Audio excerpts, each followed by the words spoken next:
കൃഷ്ണായ വാസുദേവായ ഹരയേ പരമാത്മനെ പ്രണതക്ലേശനാശായ ഗോവിന്ദായ നമോ നമഃ. രാമായ രാമഭദ്രായ രാമചന്ദ്രായ വേധസേ രഘുനാഥായ നാഥായ സീതായ പതയേ നമ. ശ്രീ സീതാലക്ഷ്മണ ഭരത ശത്രുഘ്ന ഹനുമൽ സമേത ശ്രീരാമചന്ദ്രസ്വാമിനേ നമ. യത്ര യത്ര രഘുനാഥകീർത്തനം തത്ര തത്ര കൃതമസ്തകാഞ്ജലിം ബാഷ്പവാരി പരിപൂർണലോചനം മാരുതിം നമത രാക്ഷസാന്തകം. അപ്പം നമുക്ക് ഇനി 27ാമത്തെ ശ്ലോകമാണ് നമുക്ക് ഈ രാമഗീതയിൽ ചെയ്യേണ്ടത്. ആകെ 62 ശ്ലോകം ഉണ്ട് കേട്ടോ ഇതിൽ. അപ്പോൾ 27ാമത്തെ ശ്ലോകം ഇതൊക്കെ വളരെ ഏറ്റവും ബുദ്ധിമുട്ടുള്ള ഭാഗമാണെന്നാണ് പിന്നെ ഞാൻ വായിച്ച ഇൻ്റർപ്രിറ്റേഷൻസിലൊക്കെ പറഞ്ഞിരിക്കുന്നത്. അപ്പോൾ നമുക്ക് അതൊന്ന് നോക്കാമെന്ന് മാത്രമേ ഉള്ളൂ. ഈ എന്താ പറയുക, വേദാന്തത്തിലത്തെ ലക്ഷണങ്ങളുമൊക്കെ പറഞ്ഞുകൊണ്ടാണ് ഞാനതൊന്നും അത്ര ഡീറ്റെയിൽഡായിട്ട് എനിക്ക് മനസ്സിലായതെന്ന് എനിക്ക് പറയാൻ പറ്റുമെന്ന് അറിയില്ല. പക്ഷേ എങ്കിലും ഈ തത്വമസി എന്നുള്ളത് നമ്മളെ, അതാണ് ഇപ്പോൾ ഈ അടുത്ത ശ്ലോകത്തിൽ പറയണത്. ഒരു ഇൻട്രൊഡക്ഷൻ പോലെ പറയുകച്ചാൽ തത് ത്വം അസി നമ്മൾ കണ്ടുല്ലോ ഇതിനു മുമ്പ് ശ്ലോകങ്ങളിൽ. അതായത് തത്ത് എന്ന് പറഞ്ഞാൽ പരമാത്മ ബ്രഹ്മം, ത്വം എന്ന് പറഞ്ഞാൽ ജീവാത്മ, അസി പറഞ്ഞാൽ ആകുന്നു. അതായത് ജീവാത്മാ പരമാത്മാവ് തന്നെ ആകുന്നു എന്നാണല്ലോ തത്വമസിയുടെ അർത്ഥം നമ്മൾ പറഞ്ഞത്. അതിനെ എങ്ങനെ നമുക്ക് ഈ വേദാന്തത്തിലത്തെ ലക്ഷണങ്ങൾ ഉപയോഗിച്ച് എങ്ങനെ അതിനെ നമുക്ക് അത് ശരിയാണെന്ന് സ്ഥാപിക്കാം എന്നൊക്കെ ഉള്ളതാണ് ഈ ഒരു ശ്ലോകത്തിൽ. തത്വമസി എന്നുള്ള ശ്ലോകത്തിന് ആ ജീവാത്മാവ് പരമാത്മാവ് തന്നെ ആകുന്നു എന്ന് പറഞ്ഞതിന് എതിരഭിപ്രായം ആദ്യം പറഞ്ഞിട്ട് ആ എതിരഭിപ്രായത്തിനെ യുക്തി കൊണ്ട് ഈ ലക്ഷണങ്ങൾ വെച്ച് ആ എതിരഭിപ്രായത്തിന് തോൽപ്പിച്ച് എന്താ പറയുക, ജീവാത്മാ പരമാത്മാവ് തന്നെയാണ് എന്ന് സ്ഥാപിക്കണതൊക്കെയാണ് ഇതിൽ കേട്ടോ. അപ്പോൾ വളരെ ഒരു ഗഹനാണ്. എനിക്ക് മനസ്സിലായ പോലെയും എനിക്കറിയണ പോലെയും ഞാനത് പങ്കിടണമെന്ന് മാത്രം. അതിൽ തെറ്റുണ്ടെങ്കിലും അത് തിരുത്തിയാൽ എനിക്ക് വളരെ സന്തോഷമാണ്. ഈ ശ്രോതാക്കളെ മാത്രമല്ല, അവർക്ക് അത് കൂടുതൽ മനസ്സിലായിട്ടുണ്ടെങ്കിൽ അതൊന്ന് ഈ എന്താ പറയുക, മെസ്സേജായിട്ടോ വോയിസ് മെസ്സേജായിട്ടോ അല്ലെങ്കിൽ എഴുതിയിട്ടോ അത് ഈ ഗ്രൂപ്പിൽ ഇടാനോ അല്ലെങ്കിൽ എനിക്ക് അയച്ചു തരികയോ ചെയ്ത വെച്ചാൽ ഞാനത് ഷെയർ ചെയ്യാം. അല്ലെങ്കിൽ ഗ്രൂപ്പിൽ ഇടാനായിട്ട് എനിക്ക് അയച്ചെന്നാൽ ഞാൻ ഷെയർ ചെയ്യാതെ എല്ലാവരായിട്ട്. കാരണം എന്നേക്കാൾ അറിവുള്ളവരൊക്കെ ശ്രവിക്കുന്നുണ്ടാവാം. അവർക്ക് ഇതിനേക്കാൾ മനസ്സിലായിട്ടുണ്ടെങ്കിലും എൻ്റെ തെറ്റുണ്ടെങ്കിൽ തിരുത്തിയിട്ട് അവർക്ക് കുറച്ചും കൂടി നന്നായിട്ട് ഡിസ്ക്രൈബ് ചെയ്യാൻ പറ്റുന്നുണ്ടെങ്കിൽ അതൊന്ന് ഡിസ്ക്രൈബ് ചെയ്താൽ വളരെ സന്തോഷമാണ്. അപ്പം ഞാൻ 27 വായിക്കാം. ഏകാത്മകത്വജഹതി ന സംഭവേത് തഥാ ജഹല്ലക്ഷണതാ വിരോധത സോയം പദാർത്ഥാവിവ ഭാഗലക്ഷണ യുജ്യേത തത്വം പദയോരദോഷതഃ. ആദ്യം വാക്കിൻ്റെ അർത്ഥം നോക്കുക നമുക്ക്. ഏകാത്മകത്വം ഹേതുവായിട്ട്, അതായത് ജീവാത്മാ പരമാത്മാവ് തന്നെയാണെന്ന് ഉള്ള കാരണം കൊണ്ട് ജഹതി ന സംഭവേത്, ജഹതി എന്ന് പറയപ്പെടുന്ന ലക്ഷണം പറ്റില്ല. അത് ഞാൻ ജഹതി എന്താണെന്നുള്ളതിലേക്ക് നമുക്ക് വരാട്ടോ. അതായത് ജീവാത്മാ പരമാത്മാവാണെന്ന് പറഞ്ഞു തത്വമസി എന്നുള്ള വാക്യത്തിൽ. അപ്പം അത് ശരിയാവണമെങ്കിൽ ജഹതി എന്ന സംഭവിച്ചാലോ ജഹതി എന്ന ലക്ഷണം കൊണ്ട് പറ്റില്ല. പിന്നെയോ വിരോധം ഹേതുവായിട്ട് അജഹൽ ലക്ഷണത, അജഹത്ത് എന്ന് പറയുന്ന ലക്ഷണവും പറ്റില്ല. തഥാ അപ്രകാരം തന്നെ പറ്റില്ല, സംഭവിക്കില്ല. അതായത് ജഹതി എന്നുള്ള ലക്ഷണവും പറ്റില്ല, അജഹതി എന്നുള്ള ലക്ഷണവും ഉപയോഗിച്ചിട്ട് നമുക്ക് തത്വമസിയെ പറഞ്ഞാൽ ശരിയാവില്ല. തഥാ അതെ അതന്നെ. പിന്നെയോ തത്വം പദയോഹോ അദോഷത, തത്വം എന്ന തത്വം, അതായത് ആ 2 വാക്ക് തത്വം എന്ന 2 പദങ്ങൾക്കും ദോഷം നേരിടാത്തത് കൊണ്ട് സോയം പദാർത്ഥവും ഇവ സഹ അയം എന്ന പദങ്ങളുടെ, അതായത് പിന്നെ തത്ത് ത്വം അസി എന്ന പദങ്ങളുടെ അർത്ഥങ്ങൾ എന്ന പോലെ ഭാഗലക്ഷണ യുജ്യേത, ഭാഗലക്ഷണം ഉപയോഗിച്ചിട്ടേ പറ്റുള്ളൂ നമുക്കതിനെ സമർത്ഥിക്കാൻ. അതായത് ജീവാത്മാ പരമാത്മാവാണ് എന്നുള്ള സത്യം, അല്ലെങ്കിൽ ജീവാത്മാ പരമാത്മാവ് തന്നെയാണ്, അല്ലെങ്കിൽ ജീവാത്മാവും പരമാത്മാവും ഒന്നു തന്നെയാണ് എന്നുള്ള സത്യം സമർത്ഥിക്കണമെങ്കിൽ ജഹതി എന്ന വേദാന്തത്തിലത്തെ ലക്ഷണവും അജഹതി എന്ന വേദാന്ത ലക്ഷണവും ഉപയോഗിച്ച് പറ്റില്ല.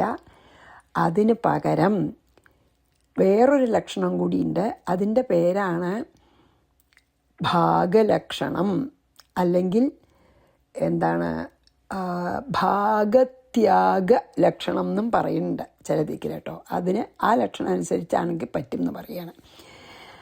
അപ്പോൾ നമുക്ക് നോക്കാം. അതായത് നമ്മൾ പറഞ്ഞല്ലോ, എല്ലാ പിന്നെ മഹാവാക്യങ്ങൾക്കും വാച്യാർത്ഥമുണ്ട്, ലക്ഷ്യാർത്ഥമുണ്ട്. അതിൽ വാച്യാർത്ഥം എന്ന് പറഞ്ഞു വെച്ചാൽ ആ വാക്കിൻ്റെ അർത്ഥം. അപ്പോൾ വാച്യാർത്ഥങ്ങൾക്ക് ഐക്യം സംഭവിക്കില്ലെങ്കിലും ലക്ഷ്യാർത്ഥങ്ങൾക്ക് ഐക്യം വിരോധമില്ല എന്നാണ് നമ്മൾ മുമ്പത്തെ ശ്ലോകത്തിൽ പറഞ്ഞത്. പിന്നെ തത്വമസി എന്നുള്ളതിലത്തെ വാച്യാർത്ഥം കൊണ്ട് നമുക്ക് അത് ശരിയാണെന്ന് പറയാൻ വിഷമമാണ്. പക്ഷെ രണ്ടിൻ്റെയും ലക്ഷ്യം പരമായിട്ടുള്ള ലക്ഷ്യം എന്താണ്? ഈ ബ്രഹ്മം തന്നെയാണല്ലോ. അത് എടുത്താൽ അതൊന്നാണെന്ന് പറയാം, അല്ലെങ്കിൽ പറ്റില്ല എന്നാണ്. ഇനിയിപ്പോൾ അതെങ്ങനെയാണ് പറയുക എന്നാണ് കേട്ടോ. അതായത് ഇത് ലക്ഷണം അനുസരിച്ചാണ് നമുക്ക് ലക്ഷണ എന്നാണ്, ഏത് ലക്ഷണയെ അനുസരിച്ചാണ് നമുക്ക്. അപ്പം അതിൽ 3 തരം ലക്ഷണങ്ങളുണ്ട്.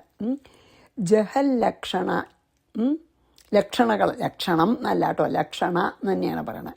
3 തരം ലക്ഷണങ്ങളുണ്ട് വേദാന്തത്തിൽ. ഒന്ന് ജഹൽ ലക്ഷണ, ഒന്ന് അജഹൽ ലക്ഷണ, ഒന്ന് ജഹദജഹൽ ലക്ഷണ. അതാണ് മൂന്നാമത്തെ. ഈ എന്താണ് ഭാഗത്യാഗ എന്ന് പറഞ്ഞതും ഭാഗലക്ഷണ എന്ന് പറഞ്ഞതൊക്കെ മൂന്നാമത്തെയാണ്. അതായത് ജഹദും അജഹും കൂടിയിട്ടുള്ള ലക്ഷണ. ആദ്യത്തെ ജഹദ് ലക്ഷണ, മറ്റേ അജഹദ് ലക്ഷണ, പിന്നെ ജഹദഹജക് ലക്ഷണ. അപ്പം നമുക്ക് ആദ്യം ഈ ജഹൽ ലക്ഷണം എന്താണെന്ന് മനസ്സിലാക്കണം. അപ്പം ഞാൻ ഒരു ഇതിൽ എനിക്ക് കുറേ വായിക്കാൻ അത് ശരി ക്ലിയർ ആയിരുന്നില്ല. പക്ഷേ ഒരു വ്യാഖ്യാനത്തിൽ ഒരാൾ പറഞ്ഞിരിക്കണു ജഹൽ ലക്ഷണം എന്താ പറഞ്ഞിരിക്കണം അറിയോ? ഇപ്പോൾ നമ്മൾ പിന്നെന്താണ് ഒരാളുടെ കച്ചേരി ഉണ്ടെന്ന് പറയാം. അപ്പോൾ ഉദാഹരണമായിട്ട് ചെമ്മൻകുടി ശ്രീനിവാസ അയ്യരുടെ കച്ചേരി ഉണ്ടെന്ന് പറയാമെന്ന് വിചാരിച്ചോളൂ. അതിൽ ഇപ്പോൾ ചെമ്മൻകുടി ശ്രീനിവാസ അയ്യരുടെ കച്ചേരി എന്ന് പറയണതിന് പകരം പലപ്പോഴും എന്ത് ചെയ്യും? ആ ആദ്യത്തെ വാക്കായിട്ടുള്ള അല്ലേ ചെമ്മൻകുടി എന്ന് മാത്രം മതി, ചെമ്മൻകുടിയുടെ കച്ചേരി ഉണ്ടാ പറയും അല്ലേ? അത് ശരിയല്ല. ചെമ്മൻകുടി എന്ന് പറഞ്ഞാൽ സ്ഥലമാണ്. ആ സ്ഥലം കച്ചേരി നടത്തുമോ? ഇല്ല. പക്ഷെ നമ്മളങ്ങനെ പറയും, എല്ലാവർക്കും മനസ്സിലാവുകയും ചെയ്യും ഇല്ലേ? അപ്പോൾ ആ പ്രൈമറി വാക്കിന്, അല്ലെങ്കിൽ ആ ചെമ്മൻകുടി ശ്രീനിവാസ അയ്യർ എന്നുള്ളതിലത്തെ ആദ്യത്തെ വാക്കിന് എടുത്തിട്ട് അത് മാത്രം മറ്റേ ശ്രീനിവാസ അയ്യർ എന്നുള്ളതാണ് ശരിക്കും ഇതിൽ പ്രധാന ലക്ഷ്യം. അതായത് വെച്ചാൽ ഇവിടെ കമ്പയർ ചെയ്യാച്ചാൽ വാച്യാർത്ഥമായിട്ട് നമുക്ക് ചെമ്മൻകുടി എടുക്കാം, ശരിക്കും പാടുന്നത് ശ്രീനിവാസ അയ്യർ, അതാണ് ലക്ഷ്യാർത്ഥമായിട്ട് എടുക്കാം നമുക്ക്. അപ്പോൾ ഈ പ്രധാനമല്ലാത്ത ഈ പിന്നെ ചെമ്മൻകുടി എന്നുള്ളതിനെ കീപ്പ് ചെയ്തിട്ട് അതിനെ വെച്ചിട്ട് ശ്രീനിവാസ അയ്യരെ കളഞ്ഞിട്ടാണ് ആൾക്കാർ പറയുക ചെമ്മൻകുടിയുടെ കച്ചേരി ഉണ്ടെന്ന്. അതായത് ഒന്നിനെ അത് മാത്രം അത്ര പ്രധാനമല്ലാത്തതിനെ അവിടെ വെച്ചു, ഒരു പ്രധാനത്തിനെ കളഞ്ഞു, അങ്ങനെ ചെയ്തത്. അതാണ് അത്ര ജഹൽ ലക്ഷണം. അതായത് ഇപ്പോൾ അതിന് നമുക്ക് വേറൊന്നും കൂടി മനസ്സിലാക്കാണ്ട് എന്താ പറയുക, ആത്മാവും നമ്മളത് മുമ്പ് പറഞ്ഞു കേട്ടോ. പിന്നെ ഈശ്വരനും ജീവാത്മാവും തമ്മിലുള്ള വ്യത്യാസം പറഞ്ഞു നമ്മളല്ലേ. അതായത് മായയ്ക്ക് വിദ്യാസ്വരൂപിണി അവിദ്യാസ്വരൂപിണിയും 2 ഭാഗം ഉണ്ട്. 2 മായയുടെ ഉള്ളിൽ തന്നെയാണ്. ഈശ്വരനും മായ തന്നെയാണ്. പരബ്രഹ്മത്തിൽ നിന്ന് വന്നതാണ് ഈശ്വരനും ജീവാത്മാവും. അതെ, പക്ഷേ ഈശ്വരൻ മായയുടെ ഉള്ളിലാണ്. മായയുടെ ഒരു ഗുണം സ്വീകരിച്ച് എന്തെങ്കിലും ഒരു ആവശ്യത്തിന് ഈശ്വരൻ വന്നിറക്കുകയാണല്ലോ. പക്ഷെ എന്താ വ്യത്യാസം എന്ന് നമ്മൾ പറഞ്ഞു. എന്താ വ്യത്യാസം വെച്ചാൽ ഈശ്വരൻ അവിദ്യാസ്വരൂപിണിയായിട്ടുള്ള മായയിൽ പരബ്രഹ്മത്തിൻ്റെ പ്രതിഫലനാണ് എന്ന് പറയുമ്പോൾ വിദ്യയിലാണ്, വിദ്യ എന്നുള്ളതിലുള്ള പ്രതിഫലനാണ്. വിദ്യ എന്ന മായയിലത്തെ പ്രതിഫലനാണ്. അപ്പം എന്താ വെച്ചാൽ ഈശ്വരന് ദേഹാഭിമാനമൊന്നുമില്ല, അവിദ്യ ഇല്ല, അജ്ഞാനം ഇല്ല. അപ്പം ഈശ്വരന് ഞാൻ പരബ്രഹ്മാന്ന് അറിഞ്ഞും കൊണ്ട് മായയിലേക്ക് ഇറങ്ങി വന്ന് ഒരു ഗുണം സ്വീകരിച്ച് ഈശ്വരനായിട്ട് ലീലകളാടുകയാണ്. പക്ഷേ നല്ലോണം അറിയാം ഞാൻ പരബ്രഹ്മാന്ന്, കാരണം വിദ്യാസ്വരൂപിണിയായിട്ടുള്ള മായയിലത്തെ പ്രതിഫലനാണ്. അതേസമയം ജീവാത്മാവ് അവിദ്യാസ്വരൂപിണിയായിട്ടുള്ള മായയിലത്തെ പ്രതിഫലനാണ് ജീവാത്മാവ്. അതുകൊണ്ട് തന്നെ അവിദ്യയിലത്തല്ലേ അജ്ഞാനമുണ്ട്. എന്താ അജ്ഞാനം? ഞാൻ ആത്മാവാണ്, പരമാത്മാവാണ്, അല്ലെങ്കിൽ പരബ്രഹ്മാന്ന് അറിയില്ല, ഞാൻ ദേഹമാണ് ഞാൻ എന്ന് വിചാരിക്കുകയാണ്. അതേസമയം ഈശ്വരൻ മായയുടെ ഉള്ളിലാണെങ്കിലും ഒട്ടും വിചാരമില്ല ഈശ്വരന് ഞാൻ ഈ ദേഹമാണെന്ന്. ദേഹാഭിമാനമില്ല, കർത്തൃത്വമില്ല, ഭോക്തൃത്വമില്ല. എപ്പോൾ വേണമെങ്കിൽ മായ നീക്കിയിട്ട് പരബ്രഹ്മം തന്നെ ആയിത്തീരാം. അതല്ലേ കൃഷ്ണനൊക്കെ ഈശ്വരനാണ്, വന്നു, ഒരു വിചാരവും ഇല്ലാത്ത കൃഷ്ണനെ എടുത്ത ശരീരമാണെന്ന്. കർത്തൃത്വമില്ല, ഭോക്തൃത്വമില്ല, എല്ലാവരെയും സമഭാവനയാണ്. അവതാരോദ്ദേശം കഴിഞ്ഞപ്പോൾ തിരിച്ച് പരബ്രഹ്മം തന്നെയായി വർത്തിച്ചു. പക്ഷെ ജീവാത്മാവ് അങ്ങനെയല്ല. ജീവാത്മാവ് നമ്മളൊക്കെ വിചാരിക്കണം നമ്മൾ ദേഹമാണെന്നാണ്. അപ്പം നമുക്ക് ആ ദേഹാഭിമാനം കംപ്ലീറ്റ്ലി വിട്ട് കളയണ വരെ നമുക്ക് ജീവാത്മാവായിട്ട് തന്നെ നിൽക്കണം. അത് കഴിഞ്ഞാൽ നമ്മൾ ഈ അവിദ്യാസ്വരൂപിണിയായിട്ടുള്ള മായയുടെ അപ്പുറത്തെത്തിയ നമ്മളും പരബ്രഹ്മായി. പക്ഷേ അവിടെ എത്തണ വരെ ഈശ്വരനും നമ്മളും ഒരുപോലെയല്ല. അപ്പം ഈ ചെമ്മൻകുടി ശ്രീനിവാസ അയ്യരുടെ നമ്മൾ ഇത് പറഞ്ഞില്ലേ, പിന്നെ എന്താണ് എക്സാമ്പിൾ, അതിൽ ചെമ്മൻകുടി എന്ന് പറയുന്നത് ശരിക്കും അത്ര പ്രധാനമല്ല. അതിനെ അവിടെ നിർത്തിയിട്ട് നമ്മൾ ശ്രീനിവാസ അയ്യർ എന്നുള്ള പ്രധാനമായിട്ടുള്ളതിനെ കളഞ്ഞു അല്ലേ. അപ്പോൾ ഇതിൽ നോക്കൂ, ഇതിൽ ഇപ്പോൾ നമ്മൾ എടുക്കുക വെച്ചാൽ ഈശ്വരൻ ആരാണ്? ജീവാത്മാ പ്ലസ് എന്താ പ്രപഞ്ചമാകുന്ന ശരീരം. പക്ഷെ ദേഹാഭിമാനം ഇല്ല കേട്ടോ. ഈശ്വരൻ എന്ന് പറഞ്ഞാൽ എന്താ? ജീവാത്മാല. ഈശ്വരൻ എന്ന് പറഞ്ഞാൽ എന്താ? പരബ്രഹ്മം പ്ലസ് ഈശ്വരാകാരം, അതായത് പ്രപഞ്ചം 3 ലോകവും അല്ലെങ്കിൽ 14 ലോകവും അടങ്ങുന്ന ശരീരമാണ് ഭഗവാന്റെ അല്ലേ. 14 ലോകത്തിൽ നിറഞ്ഞു നിൽക്കുന്ന ആളാണ് ഈശ്വരൻ. അപ്പോൾ പരബ്രഹ്മം പ്ലസ് 14 ലോകവും നിറഞ്ഞു നിൽക്കുന്ന ഈശ്വരനാണ്, അല്ല നിറഞ്ഞു നിൽക്കുന്ന ശക്തിയാണ് ഈശ്വരൻ. പരബ്രഹ്മം പ്ലസ് ത്രിലോകം എന്ന് പറഞ്ഞാൽ മതി, 14 പകരം കേട്ടോ. അപ്പോൾ ഈശ്വരൻ എന്ന് പറഞ്ഞാൽ പരബ്രഹ്മം പ്ലസ് ത്രിലോകവും നിറഞ്ഞു നിൽക്കുന്ന ശക്തി. ജീവാത്മാവോ പരബ്രഹ്മം പ്ലസ് തന്നെയാണ്. പരബ്രഹ്മം പ്ലസ് 3 ശരീരങ്ങളെ നിറഞ്ഞു നിൽക്കണത്. ഏതൊക്കെ 3 ശരീരം? മറ്റേ 3 ലോകം നിറഞ്ഞു നിൽക്കണം കേട്ടോ ഈശ്വരൻ. ജീവാത്മാവ് പരബ്രഹ്മം തന്നെയാണ്, പ്ലസ് 3 ശരീരം നിറഞ്ഞു നിൽക്കണം. ഏതൊക്കെ ശരീരം? ഈ സ്ഥൂല ശരീരം, സൂക്ഷ്മ ശരീരം, കാരണശരീരം. അപ്പോൾ ഈ ജീവാത്മാവും പരമാത്മാവും ഒന്നാണെന്ന് നമുക്ക് പറയാൻ പറ്റില്ല. കാരണം എന്താ വെച്ചാൽ പരബ്രഹ്മം രണ്ടിലും ഉണ്ട്, പരബ്രഹ്മത്തിൻ്റെ ശക്തി തന്നെയാണ് രണ്ടും. പക്ഷെ ഒന്ന് വിശ്വാകാരാണ്, ഒന്ന് ചെറിയ ഒരു ശരീരാകാരാണ്. അപ്പോൾ അതൊന്നാ പറയാൻ പറ്റില്ല. അപ്പോൾ ഇതിൽ പറഞ്ഞ പോലെ നമുക്ക് ഈ പിന്നെന്താണ് പരബ്രഹ്മാണതിന് ലക്ഷ്യം കേട്ടോ. അപ്പം നമുക്ക് ഇതിനെ രണ്ടിനെയും ആ ലക്ഷ്യത്തിനെ വിട്ടിട്ട്, ശ്രീനിവാസ അയ്യരെ വിട്ട പോലെ പരബ്രഹ്മത്തിനെ വിട്ടിട്ട് വിശ്വാകാരവും ഈ വ്യഷ്ടി ആയിട്ടുള്ള ശരീരാകാരം ഒന്നാന്ന് പറയാൻ പറ്റില്ല. വിശ്വാകാരം എന്ന് പറഞ്ഞാൽ വിശ്വം മുഴുവൻ നിറഞ്ഞു നിൽക്കുന്നതാണ്. നമ്മളാണെങ്കിൽ ഒരു ചെറിയ ശരീരം. അപ്പം അത് രണ്ടും എടുത്തിട്ട് നമുക്ക് ഒന്നാ പറയാൻ പറ്റില്ല. അപ്പം ജഹതി എന്നുള്ള ലക്ഷണം കൊണ്ട് പറ്റില്ല. എന്താ വെച്ചാൽ ഇമ്പോർട്ടൻ്റ് ആയിട്ടുള്ളത് വിട്ടിട്ട് അൺഇമ്പോർട്ടൻ്റ് ആയിട്ടുള്ളത് എടുത്തിട്ടാണ് ജഹതിയിൽ പറഞ്ഞതേ. അപ്പോൾ ഇതിൽ ഇമ്പോർട്ടൻ്റ് ആയിട്ടുള്ളത് പരമാത്മാവാണ്.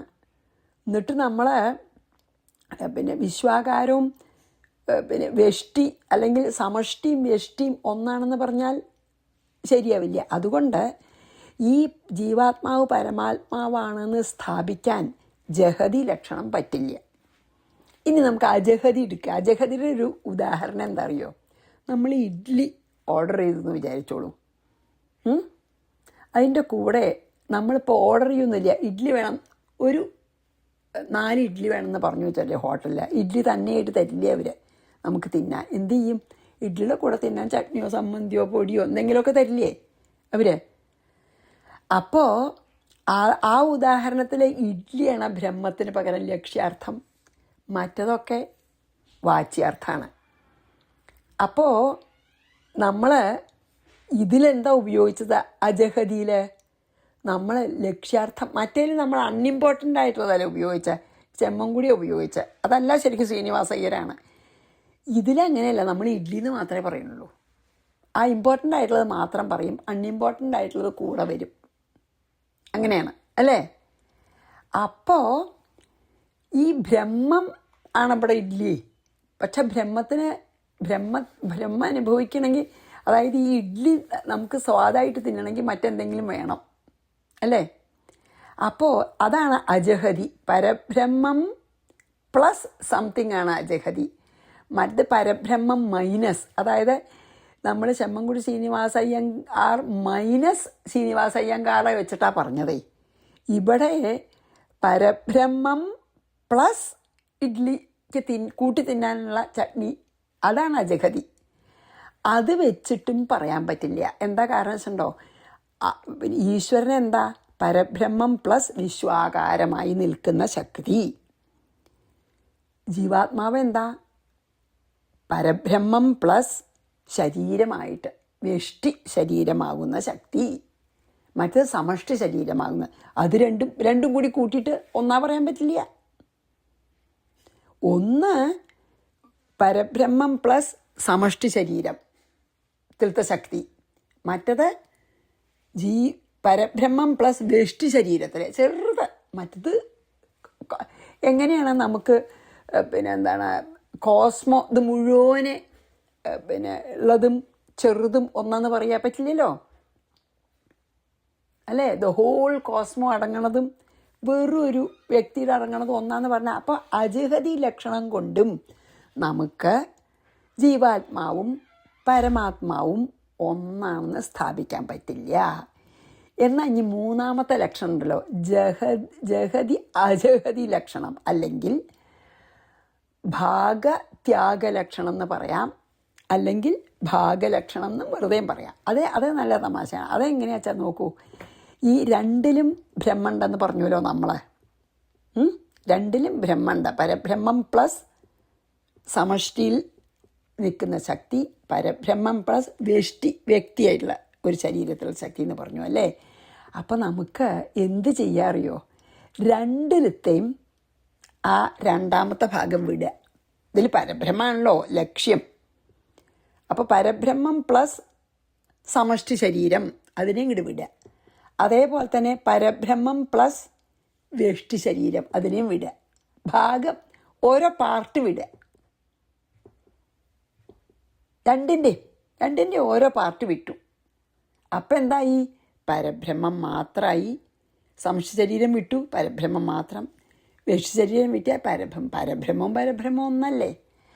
അപ്പോൾ ഈ ഭാഗത്യാഗം എന്ന് പറയും. അതായത് ഒരു ഭാഗത്തിനെ ത്യജിക്കുക, പാർട്ട് ഓഫ് ദ ഈശ്വരനെയും പാർട്ട് ഓഫ് ദ ആത്മാവിനെയും ത്യജിച്ചാൽ, ആ ലക്ഷണം ഉപയോഗിച്ചാൽ നമുക്ക് ജീവാത്മാവും പരമാത്മാവും ഒന്നാണെന്ന് നമുക്ക് സമർത്ഥിക്കാൻ പറ്റും അല്ലേ? രണ്ടിലും പരബ്രഹ്മം കോമൺ ആണ്. ഇപ്പോൾ നോക്കൂ, ഒരു ബ്രാക്കറ്റിൽ നമ്മൾ കണക്കിലൊക്കെ അങ്ങനെയല്ലേ? കണക്കിൽ നമ്മൾ പരബ്രഹ്മം ബ്രാക്കറ്റിൻ്റെ പുറത്ത്, എന്നിട്ട് അകത്ത് ഈശ്വരനും ജീവാത്മാവും. രണ്ടിലും പരബ്രഹ്മമുണ്ട്. പരബ്രഹ്മം ഈസ് കോമൺ. ആ പരബ്രഹ്മം പ്ലസ് ഈശ്വരൻ ആണ് ഒന്ന്. മറ്റേത് പരബ്രഹ്മം പ്ലസ് പരബ്രഹ്മം പ്ലസ് സമഷ്ടി, മറ്റേത് പരബ്രഹ്മം പ്ലസ് വ്യഷ്ടി. അപ്പോൾ പരബ്രഹ്മം കോമൺ ആണ്. അപ്പോൾ നമ്മളിവിടെ എന്താ ചെയ്താണ്? ഈ ജഹതി അജഹതി ലക്ഷണേലേശുണ്ടോ, ആ കോമൺ ആയിട്ടുള്ള പരബ്രഹ്മമാണ് നമ്മളെ ലക്ഷ്യാർത്ഥം. അതിനെ അവിടെ വെച്ചിട്ട് അതല്ലാത്ത ഈ പ്രപഞ്ചം സത്യമല്ലാത്തതാണെങ്കിൽ അതാണ് പ്രപഞ്ചവും ത്തിനെയും ഈ ശരീരത്രയത്തിനെയും അല്ലെങ്കിൽ ലോകത്രയത്തിനെയും ശരീരത്രയത്തിനെയും കളഞ്ഞു. അതിലാണ് ഈ നിൽക്കണത് പരബ്രഹ്മം ശക്തിയായിട്ട്, അല്ലേ? അതിനെ രണ്ടിനെയും കളഞ്ഞു. അപ്പം രണ്ട് ദിക്കിലെന്തായി? പരബ്രഹ്മം പരബ്രഹ്മം പരബ്രഹ്മം പരബ്രഹ്മമാണ്. അപ്പം ജീവാത്മാവ് പരമാത്മാവാണ്. അതിൻ്റെ അർത്ഥം എന്താ വെച്ചാൽ ഈ ജീവാത്മാവും പരമാത്മാവും ജീവാത്മാവും ഈശ്വരനും എപ്പോഴാണ് ഒന്നാവണോ? മായയ്ക്ക് പുറത്ത് കിടക്കുമ്പോൾ. പക്ഷേ ഈശ്വരന് വിദ്യാസ്വരൂപിണിയായിട്ടുള്ള മായ എന്നാണ് പുറത്ത് കിടക്കുന്നത്. അതിന് വിഷമവും ഇല്ല. ബിക്കോസ് ജ്ഞാനത്തോട് കൂടിയിട്ടാണ് ഈശ്വരൻ മായയിലേക്ക് ഇറങ്ങി വരണത്. അതേസമയം ജീവാത്മാവ് അജ്ഞാനത്തോടു കൂടി ഇറങ്ങി വരണത്. ഒരേപോലെ തന്നെയാണ്. മായയ്ക്ക് പുറത്ത് കിടന്ന രണ്ടാളും പരബ്രഹ്മം തന്നെ ആയി. പക്ഷേ ജീവാത്മാവിന് ആ അജ്ഞാനം നീങ്ങണം. എന്നിട്ട് നമുക്ക് വിജ്ഞാനം വന്നാൽ ആ വിജ്ഞാനത്തിൽ നിന്നും ആ ജ്ഞാനം ഉദിച്ചിട്ട് ജ്ഞാനം മാത്രമായി തീരണം. അപ്പോൾ ഈശ്വരന് ജ്ഞാനം ഉദിക്കൊന്നും വേണ്ട. ഈശ്വരന് ജ്ഞാനത്തോടു കൂടിയാണ്. അതുകൊണ്ട് വേഗം മായെന്ന് പുറത്തു പോയി പരബ്രഹ്മമായിട്ട് വർത്തിക്കാൻ പറ്റും. പക്ഷേ ഈ അജ്ഞാനികൾക്ക്, ജീവാത്മാക്കൾക്ക് ശരിക്കന്നെ ആ ശരീര അഭിമാനം മുഴുവൻ നഷ്ടപ്പെട്ടാൽ ശരിക്കപ്പം അവർ ഈശ്വരനാവും മായയുടെ ഉള്ളിൽ. അത് കഴിഞ്ഞ് ആ വിദ്യാസ്വരൂപിണിയായിട്ടുള്ള മായയും അങ്ങോട്ട് ത്യജിക്കണം. എന്നാൽ പരബ്രഹ്മാവും. മായൻ വിദ്യാസ്വരൂപിണിയാണെങ്കിൽ മായയാണല്ലോ. അപ്പം മായെന്ന് പുറത്തു പോകണം പരബ്രഹ്മാവണമെങ്കിൽ. അപ്പോൾ എന്താണിതിൽ പറയണത് വെച്ചാൽ ജീവാത്മാവും പരമാത്മാവും ഒന്ന് തന്നെയാണ്. എപ്പോൾ അറിയോ? ജീവാത്മാവ് അവിദ്യാസ്വരൂപിണിയായിട്ടുള്ള മായയെ ത്യജിച്ച് വിദ്യാസ്വരൂപിണിയായിട്ടുള്ള മായ അല്ലെങ്കിൽ ഈശ്വരൻ, വിദ്യാസ്വരൂപിണിയിലത്തെ പ്രതിഫലനായിട്ടുള്ള ഈശ്വരനാവാം, ആയിത്തീരാം. ഈശ്വരൻ തന്നെ ആയിത്തീർന്നിട്ട് പിന്നെ ആ ഈശ്വരൻ വിദ്യാസ്വരൂപിണിയായിട്ടുള്ള മായയെ ത്യജിച്ച് മായയുടെയും അപ്പുറത്തെത്തും. അതാണിപ്പോൾ കൃഷ്ണനൊക്കെ ഈശ്വരനാണ്. ആ മായയിലിരിക്കുന്ന സമയത്ത് വിദ്യാസ്വരൂപിണിയായിട്ടുള്ള മായയിൽ പ്രതിഫലിച്ചിട്ട് പക്ഷേ നല്ല ബോധമുണ്ട്. ഒരു ദേഹാഭിമാനമില്ല, കർത്തൃത്വമില്ല, ഭോക്തൃത്വമില്ല. അപ്പം നമ്മളും ദേഹാഭിമാനം കളഞ്ഞ് കർത്തൃത്വവും ഭോക്തൃത്വവും വെടിഞ്ഞാൽ നമ്മൾ കർമ്മബന്ധനമൊന്നും ഇല്ലാതെയായിട്ട് ശുദ്ധ മനസ്സാവുമ്പോൾ നമ്മളും ഈശ്വരനാവും. ആ ഈശ്വരന് പിന്നെ വിദ്യാസ്വരൂപിണിയായിട്ടുള്ള മായെന്ന് എപ്പോൾ വേണമെങ്കിൽ പോവാം. കൃഷ്ണൻ അവതാരോദ്ദേശം കഴിഞ്ഞപ്പോൾ വിദ്യാസ്വരൂപിണിയായിട്ടുള്ള മായ ഉപേക്ഷിച്ച് പോയി. അതേപോലെ ജീവാത്മാവിനും എപ്പോൾ വേണമെങ്കിൽ പോവാം. അപ്പോൾ നമ്മൾ മായയ്ക്ക് പുറത്താണെങ്കിൽ ജീവാത്മാവും, അല്ലെങ്കിൽ മായ ഇല്ലാത്ത ഒരു അവസ്ഥയിൽ ജീവാത്മാവും പരമാത്മാവും ഒന്നാണ് എന്നാണ് ഈ ലക്ഷണം ഉപയോഗിച്ച് പറഞ്ഞിരിക്കണം. ഈ ഒരൊറ്റ ശ്ലോകമേ ചെയ്യാൻ പറ്റിയിട്ടുള്ളൂ. എനിക്കറിയില്ല കേട്ടോ, എനിക്ക് മനസ്സിലായത് തന്നെ ഞാൻ പറഞ്ഞ് ഫലിപ്പിച്ചോ എന്നറിയില്ല. പക്ഷെ ഇതാണ് ഞാൻ മനസ്സിലാക്കാൻ ശ്രമിച്ചത്. എല്ലാ തെറ്റുകളും പൊറുക്കണം. ഞാൻ ഈ ശ്ലോകം വായിച്ച് ഇന്നത്തെ നിർത്താം. ഏകാത്മകത്വജഹതീന സംഭവേത് തഥാ ജഹല്ലക്ഷണത വിരോധത സോയം പദാർത്ഥ വിവഭാഗലക്ഷണ യുജ്യേത തത്വം പദയോരദോഷതഃ. ശ്രീകൃഷ്ണാർപ്പണമസ്തു. സർവത്ര ഗോവിന്ദനാമ സങ്കീർത്തനം. ഗോവിന്ദ ഗോവിന്ദ. ശ്രീ സീതാലക്ഷ്മണ ഭരതശത്രുഘ്ന ഹനുമൽ സമേത ശ്രീരാമചന്ദ്രസ്വാമിനീ നമഃ. ഗുരുവായൂരപ്പാ ശരണം. സമസ്താപരാധം ക്ഷമിക്കണേ.